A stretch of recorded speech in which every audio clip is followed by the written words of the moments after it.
Hello and welcome to Good Evening Britain, a Force for Good's weekly show coming to you live from our studios here in the heart of the great British city of Glasgow with me, your host, Alistair McConnachie. We're broadcasting across all our digital platforms throughout the United Kingdom and across the world. We're bringing you quality pro-UK comment and analysis every Wednesday from 7 until 8 p.m, broadcasting on Facebook, on YouTube, on Twitter, and on TikTok. Folks, please tell us where you're coming from and we will give you a shout out. And please send in your comments and your questions. And this day last week was a great day for the UK. That was the day when the Supreme Court finally told the SNP and its supporters that they could not have another referendum in order to try to break up Britain. Unless, of course, the British Parliament agreed to another referendum to try to break up Britain, which thankfully it's not going to do, at least not in the lifetime of this particular Parliament. So that's put the kibosh on the short-term plans for the SNP, and we'd like to know what you think about that and what your thoughts are on that as well. And also on this St. Andrew's Day as well, the 30th of November, another auspicious day, and we love saying that word, auspicious. In fact, we're probably about the only people in the United Kingdom who say that word, auspicious, and we say it so much it is in fact auspicious that we say it. So hello to everybody who's come in already, and Adam was the first in from the great British county of Leicestershire, and Harry says, it's another nice but chilly evening of Force for Good and unionists around the world. Great to hear about last week's Supreme Court ruling, wasn't it just, Harry? Absolutely great. And we've got a report on that coming up. Hello to Alan and to Stuart and also to Lorraine. Good evening to all of you, and to Derek. And Rita asks, how are you all doing? Well, we're all doing very well, certainly here in the AFFG studios. Adam brings up something that we're going to be mentioning very shortly. Leaked footage shows the civil service mandarins joking about breaking up the UK, sparking outrage. We've got a lot to say about that. We're going to dedicate a few minutes to that in a moment, Adam, because that's absolutely outrageous, and it's something that we've always said is outrageous. Good evening to Becky from the great British city of Dundee. Now, last week we really had a good event. We knew that the Supreme Court were going to be making their judgment, and we knew that the Scottish National Party and its supporters were having a cry and moan pity party outside Holyrood. They were wanting 5,000 people, 5,000 outraged people to go down and demonstrate against this terrible decision. In the end, they got about 275, and more about their numbers in a minute. But we had to go down, keep the British end up as always, and to show that there are plenty of people, in fact a majority of people in Scotland who want the United Kingdom to stay together. As we said, we want to stay in the UK. And we took along this poster that says, we want to stay in the UK. Colourful as always, as we always are here in A Force for Good. We have a great team of designers who really deliver the goods when it comes to making a visual impact. So we went along. There was 20 of us turned up to hold the flag high and to get the message across. And when we turned up about 3:30 or thereabouts, there was only a handful of the more hardcore Scottish nationalists there, and we've got a wee video of, well, actually what we'll do, we'll start with a wee video of me just summarising it, because when we arrived, I just spoke straight to camera and I said a few words, and this is what I said.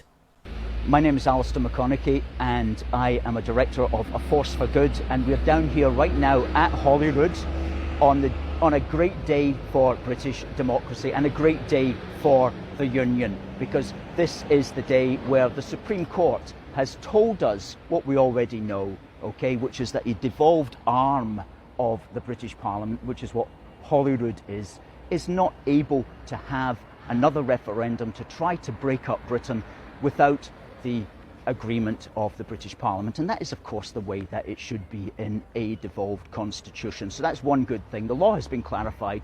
And the second good thing about it is that the Scottish National Party and their supporters can no longer pretend that a less than one-third minority of the Scottish electorate, which voted for them in 2021, is somehow a democratic mandate to try to break up Britain again.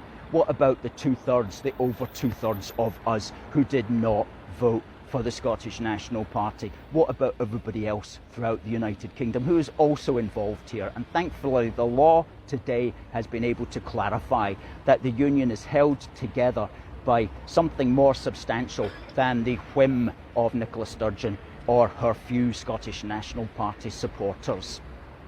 If you'd like to join us, we'll be here right through to 7 o'clock. So that was a wee thing. That's had about 11,000 views on TikTok, that particular iteration to camera. And that was the message, basically, of the day, was that basically the United Kingdom is going to be stronger as a consequence, that it was a good day for the UK. It was a good day for all of us who want to stay in the UK. And we made that very clear, and we were making that clear on our megaphone as we were addressing the Scottish nationalists, or rather the SNP supporters across the road, and the Nicola Sturgeon fanboys and fangirls who were standing waiting for Nicola Sturgeon to come on as if they had never seen her before or heard of her before.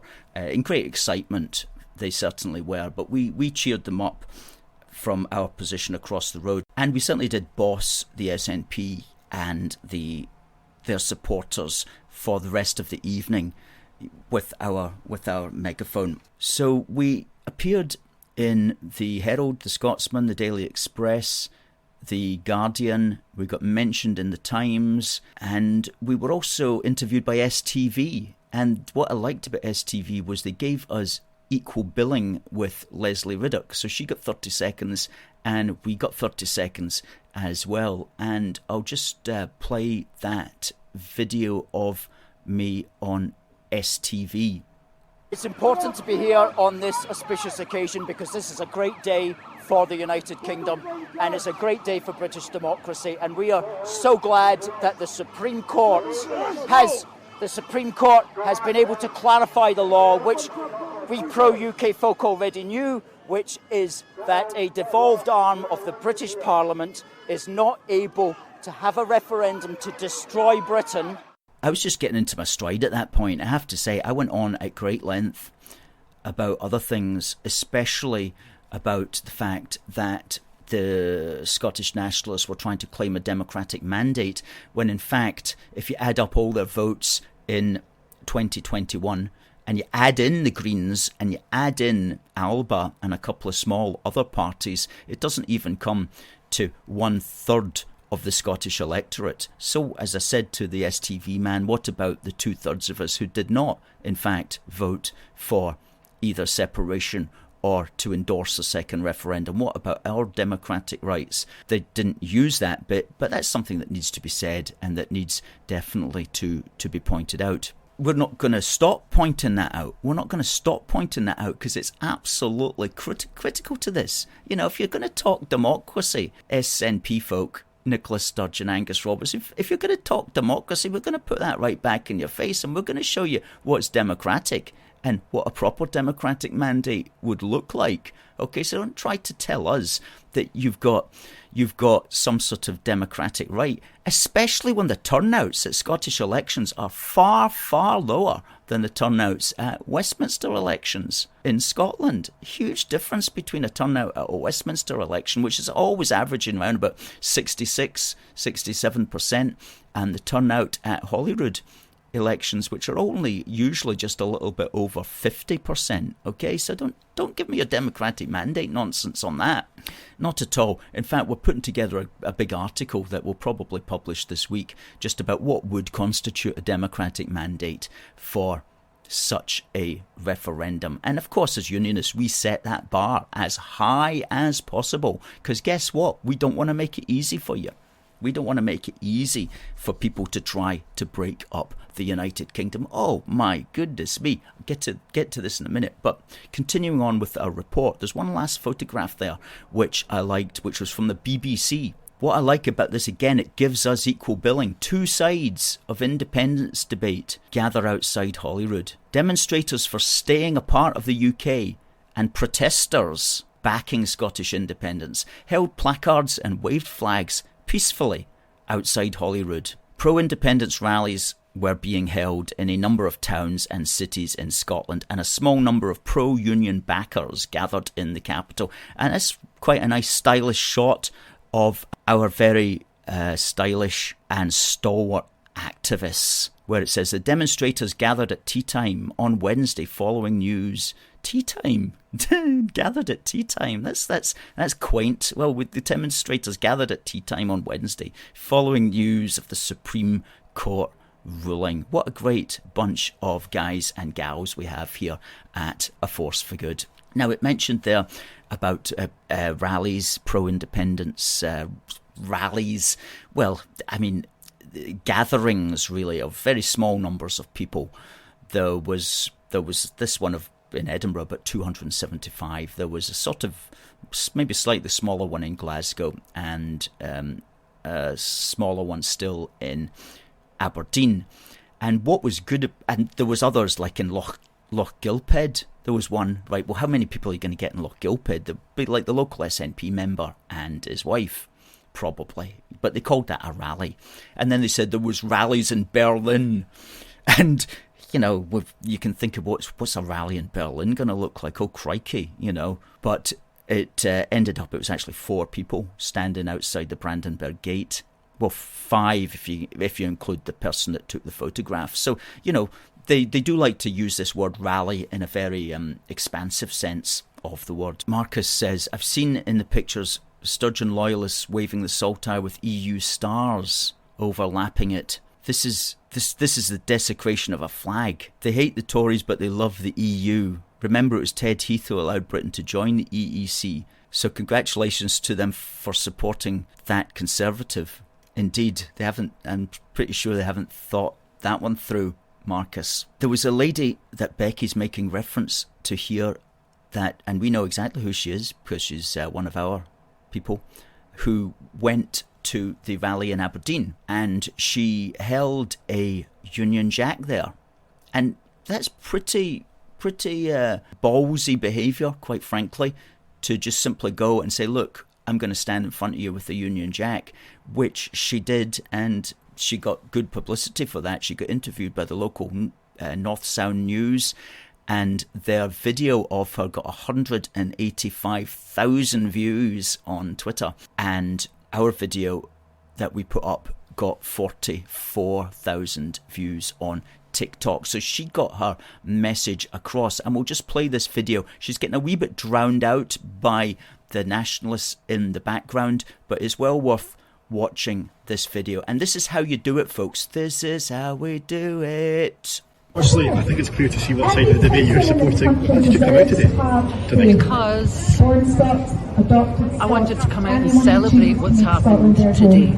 I think it's great. I think it's shown why we've got laws in this country, and I think all of Scotland is not the SNP. So I think just come down, hear what they've got to say. They've never got any answers for MD. I wish they would just get on with the day job, get the economy sorted. They've got devolved powers that they can't manage under. How on earth are they going to do any better under a fully independent? guess, was it necessary, do you think, to come out with the Union Jack today? Yes, because they can come out on our streets, so why shouldn't I? You do that again, you'll get my Union Jack well over your head. Do you feel you're expressing... Sorry? No, I wasn't. Well, I wouldn't like him to be hitting me over the head with his stick either. You're expressing your own opinion here. Yes. Do you feel welcome? No, but I don't care.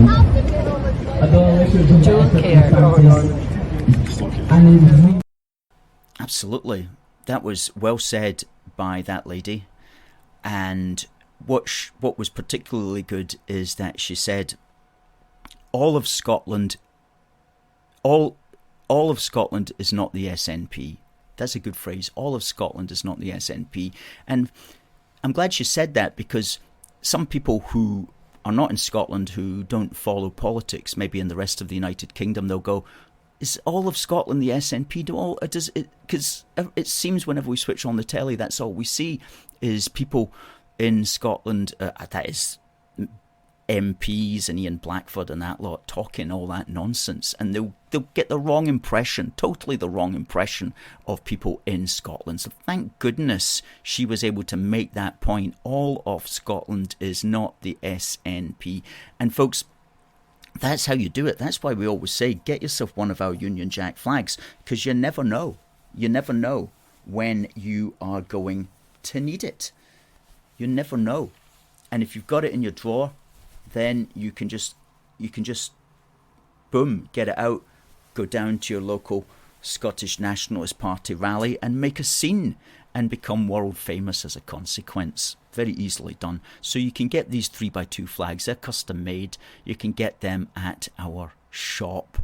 And our shop is a forceforgood.uk/shop-1. So yes, a good event. And we did well, and we got our point over. As Ravia says, they had a Supreme Court decision and they lost. Sturgeon, she fought the law and the law won. She fought the law and the law won. Ethan says, good to see a unionist live and streaming. Chatbear says, you're on fire. Absolutely. We are always on fire on TikTok. Now, on this day in British history, which is right now, on this day in British history. Now, on this day, of course, it's the 30th of November, which is St. Andrew's Day. What's all that about, you might well ask? How did St. Andrew become the patron saint of Scotland? Well, basically, as many will know, St. Andrew was the brother of Simon Peter, who put together were Jesus' first disciples. And the legend has it that here in Scotland there was a battle between Angus II and a Northumbrian geezer called Athelstan. And this was back in the day when a large part of eastern Scotland was what is now was Northumbria. Okay, so technically you could say that was English, but it wasn't really. It was just back then nobody knew even what country they were living in. They were just fighting each other for basically for the sake of it. They had a battle just outside. It was the Picts led by Angus II and the Northumbrians led by Athelstan, and they were having it out in an area in East Lothian, which is now called Athelstanford. And it was at the battle there, which was in 832, and legend has it that Angus prayed that if he won the battle, he would make St. Andrew the patron saint of Scotland. Legend also has it that a white cross in the shape of the St. Andrew cross appeared in the sky, and Angus went on to win the battle, and he made St. Andrew the patron saint of Scotland. And there's a wee picture here of a church in Athelstanford, which we'll just stick up here. And I was thinking about this name, like Athelstanford. That sounds like a very English name. And it's unusual to have a village in Scotland called Athelstanford. You understand that when you realise that that area of Scotland was in fact back then English, or rather Northumbrian. The picture here is of this church, Athelstanford, birthplace of Scotland's flag, and that's just outside Edinburgh. I've never been there, but to complicate matters, right, as if that wasn't complicated enough, I was reading that some people think that Athelstanford actually refers to the English king Athelstan, who didn't come on the scene for another 102 years later. That's one of these pieces of history that you read and you get frustrated because you can't resolve it. So some people are saying that Athelstanford is named after the bloke who fought Angus II in 1832, and others say it's named after King Athelstan, who was on the scene in 100 years later. So I'm afraid I can't solve that puzzle for you, other than to say there's a village outside Edinburgh called Athelstanford. Who knew? I didn't know that until this morning. Anyway, the things you learn on St. Andrew's Day. What else today on the 30th of November?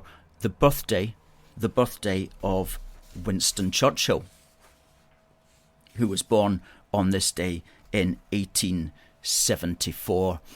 And he was born, as you do get born, at Blenheim Palace, would you believe, which was his grandfather's home. And he was to go on to do, among other things, become the MP for Dundee. And not many people know that. Not many people know that Winston Churchill was in fact the MP for Dundee, for the great British city of Dundee, for 14 years. 14 years. That's almost like a career in itself. He was the MP for Dundee. And he was also the Lieutenant Colonel commanding the 6th Battalion Royal Scots Fusiliers in World War I. And he died on the 24th of January 1965. And there's a book that's been written about him, Cheers, Mr. Churchill, Winston in Scotland. And that was published last month, October 2022. And that looks at his career and his controversies also in Scotland. And I've read reviews of it, and it does appear to be a fairly well-balanced book. It's not out to do him down. So there you go. Cheers, Mr. Churchill, Winston in Scotland. So he was born on this day in 1874. There you go. So that's on this day in British history. Let's look at some comments here.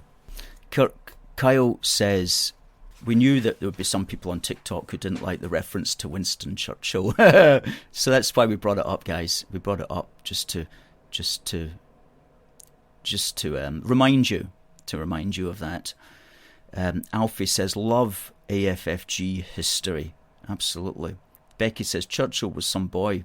Alan has read Boris Johnston's book about Churchill. He says it's good. Stuart says, thanks for the info, Alistair. And Stephen Bailey says, happy St. Andrew's Day. As part of the general meltdown that the SNP and its supporters, I'm going to start using that term more, the SNP and its supporters, because I was thinking about the phrase Scottish nationalist. And, you know, we're Scottish and we love the Scottish nation. So why should the SNP get to use the phrase Scottish nationalists all the time? You know, so we're not using that phrase so much now. We're going to just be more particular, the SNP and its supporters. Because at the end of the day, we are proudly Scottish also. And we are true Scottish patriots. So we're going to talk more about the SNP and its supporters. So the SNP and its supporters have been having a meltdown, obviously, because they can't get their way. Like, as the chat a couple of weeks mentioned, like angry toddlers, they're always crying about stuff. So they can't get their way, and so we have to rub it in now. Like, after a victory, you've got to take advantage of that. Okay, you can't just pretend that you didn't have a most massive win. You've got to say, yeah, we won, and here's what we're going to do as a consequence. And one of the things now that they must do is to stop the civil service in Scotland being used to break up the United Kingdom. Now, we've been on this for years and years and years, and now it's becoming a news story. Now it's finally becoming a news story. It's like, how come the Scottish National Party have a constitution unit? How come they've given £20 million, they've earmarked £20 million of our money to this constitution unit to promote a referendum when the law has just come out and says you can't have a referendum? How come they are spending £1.5 million a year on the salaries for 22 civil servants to work to promote a second referendum when they cannot have a second referendum? It's an absolute outrage. And this is not SNP party money. This is the taxpayers' money that is raised from the British public. And the SNP is using it for a team of civil servants in their constitution unit to promote the case for independence. That's utterly mad. Utterly mad. And the fact that the British government since 1999 has gone along with this Labour, Tory, Lib Dem coalition and Tory alike, all of these parties have gone along with it, and not one of them has said that's wrong. And well, now's the time for them to actually do something. And this was brought clear to us this morning when it was revealed that one of the head civil servants in Scotland actually said his job was, quote unquote, to break up the kingdom. And let's just put up the news article of that there. And this is a bloke just basically admitting it. Thinks it's a big laugh that he's getting paid money to break up the kingdom. And there it is. My job is, quote, breaking up kingdom. Civil servant lets slip his brief from the SNP. One of Nicola Sturgeon's top civil servants has been caught on video telling colleagues his job is about, quote, breaking up the UK. Ken Thompson's shock statement has sparked calls from opposition MSPs for civil servants to concentrate instead on the cost of living crisis. He is something called the Director General of Strategy and External Affairs. Don't they love giving themselves? But Director General, well, who comes up with that term? That's like if you work in maybe communist China, you call yourself the Director General. You don't call yourself the Director General when you're working for a flippin' devolved parliament, okay, on some silly wee job about some stupidity that shouldn't even be allowed. Oh, I'm the Director General. I'm getting thousands and thousands of pounds every year. Oh, these guys. I mean, what a cynic. Troffers, never a trough gone unsnuffled by these people. Oh, anyway, okay, we can take that picture of him off. Oh, Director General of Strategy and External Affairs. Goodness me, what planet do these people live on? Planet, let's make a lot of money for doing sweet nothing. Planet is what planet they live on.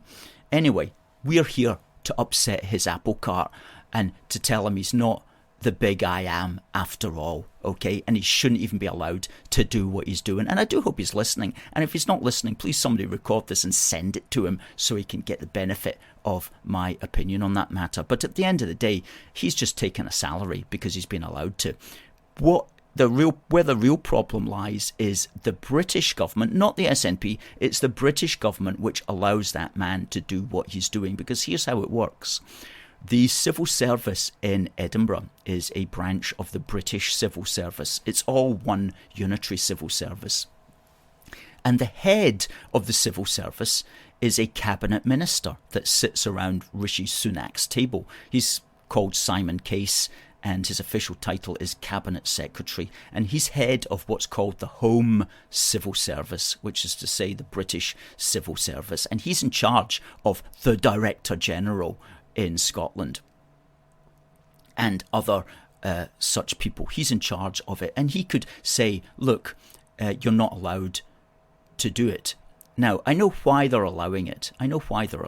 Because every civil servant in their civil service code, they have a commitment to follow the will of their ministers. And the civil service code was put together when it was not ever thought that their ministers would actually be ministers who wanted to destroy the nation state that employed them. That was never really thought through at the time. However, we do have the state now where there are people employed, there are people governing, rather, parts of the state who want to destroy the state, such as we've got here in Scotland. And so, if you have a government at Westminster that wants to keep the state together, then you're going to have to figure out how your civil servants deal with that particular matter. And the only way that you can deal with that is simply to pass a law on it.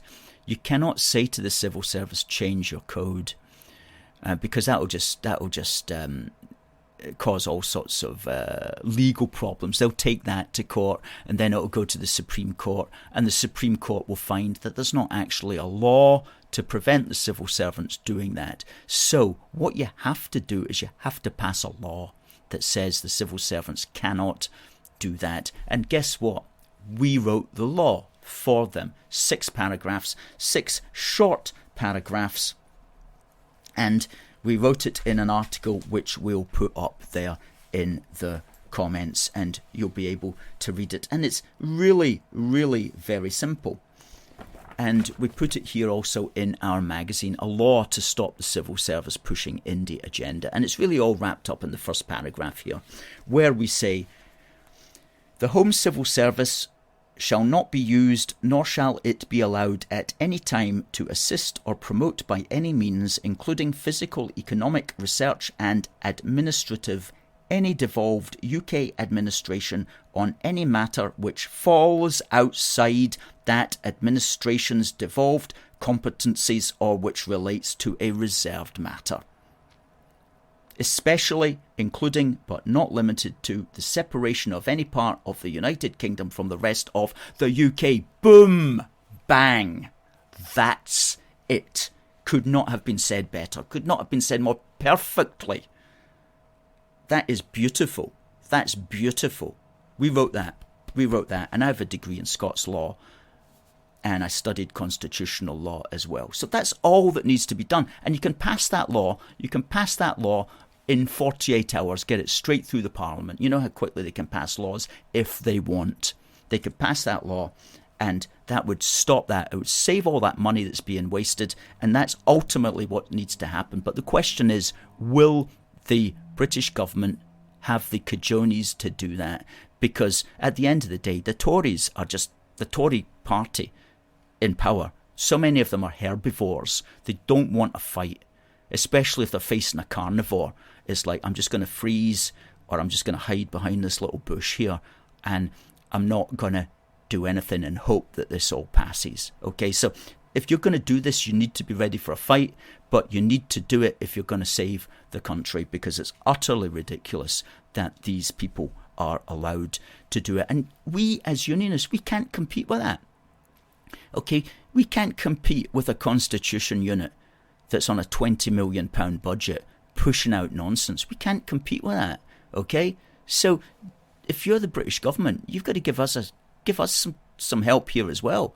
You know, don't fund our opponents. Don't fund our opponents. I made reference to this magazine.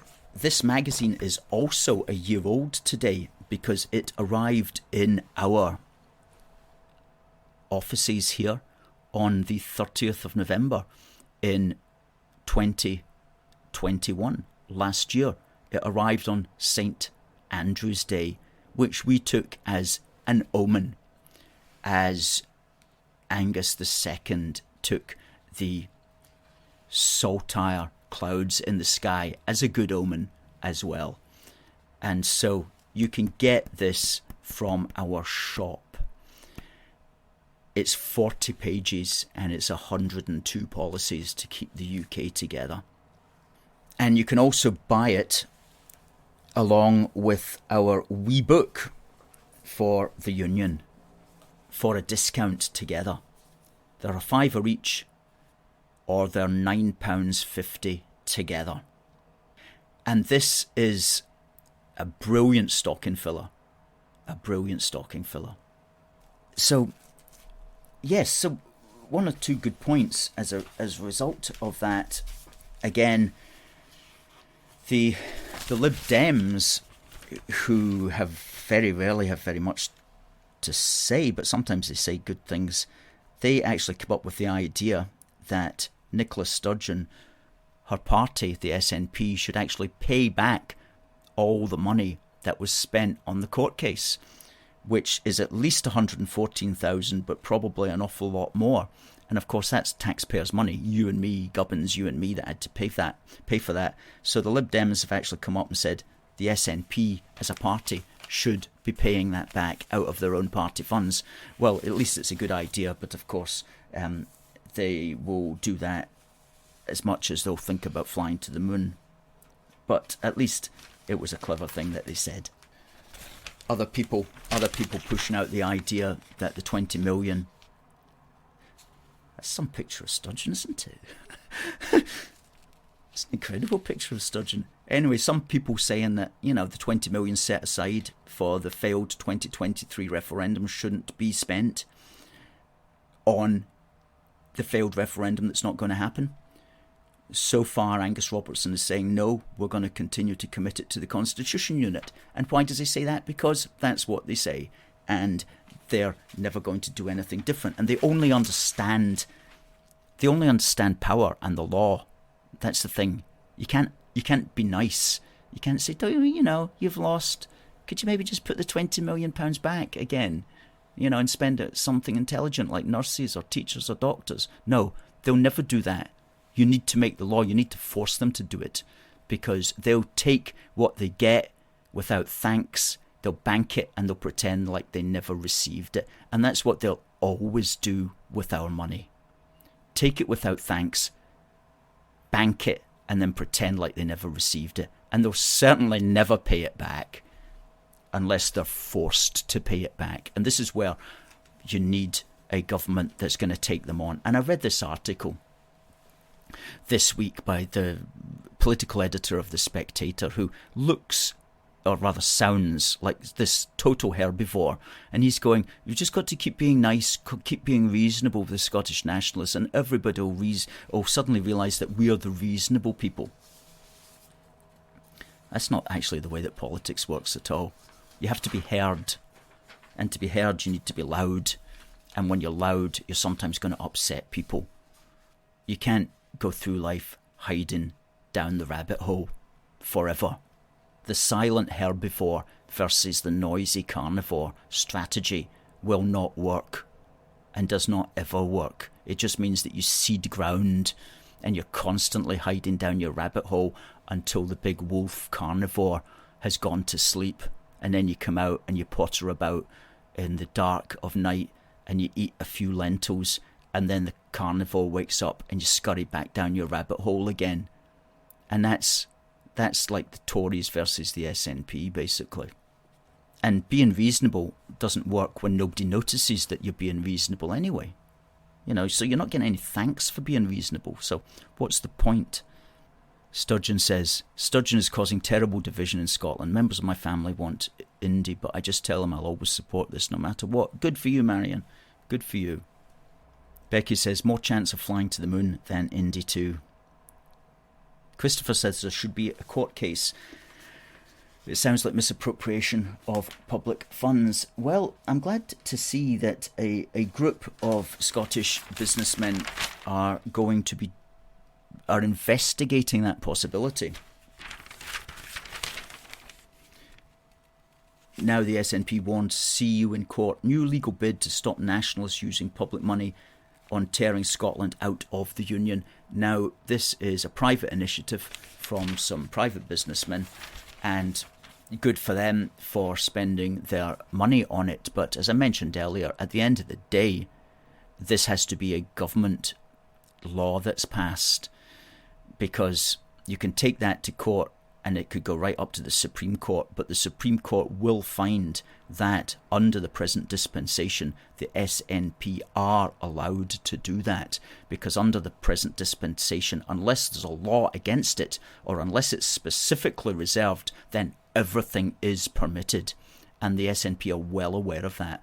Under the present dispensation, everything is permitted unless there's a law against it that it is specifically reserved. So at the end of the day, it's going to come down to the British government making a law, as I mentioned there, to stop the civil servants getting involved in pushing the breakup of the United Kingdom on British taxpayers' money.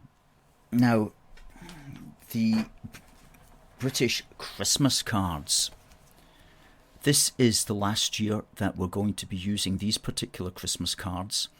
And we've got an offer for our union supporters. That is the people who donate monthly. You can claim up to 3 packs of these. That's 3 packs. Each pack has got 5, so that's like 15 cards. You can get them for free. Okay, if you're a union supporter and you want a pack of 5 or 10 or 15 of these cards, then just contact us at contact@aforceforgood.uk and we'll send them to you free, okay, because we want to clear these now, because this is the last year that we're going to have these. If you're not a union supporter, then by all means, please simply buy them from our shop, and we'll put the link out there as well. But you can become a union supporter from £5 a month, and if you become a union supporter, you'll be automatically allowed to claim up to 15 of these cards. Folks, it's the top of the hour, and thank you very much for coming in. Thank you for your comments. Thanks. We've been on fire on TikTok tonight, and we've been doing well across the other channels, including Facebook and on YouTube. We will be here next Wednesday at 7 o'clock, bringing you quality pro-UK comment and analysis as always. And Becky says, great show. Thank you. So please, folks, tune in then. Until then, do have a good week. It just remains for me to say, there's a programme on at 9 o'clock some of you might be interested in, about King Charles, saving Dumfries House. That's on this evening at 9 o'clock on ITV. I knew I had to say something else just at the end. That's great work that he did to use a lot of his own money to renovate Dumfries House here in the west of Scotland. That's on this evening at 9 p.m. Some of you might be interested in that. So until next week, it just remains for me to say, God bless the United Kingdom and God save the King. See you next week.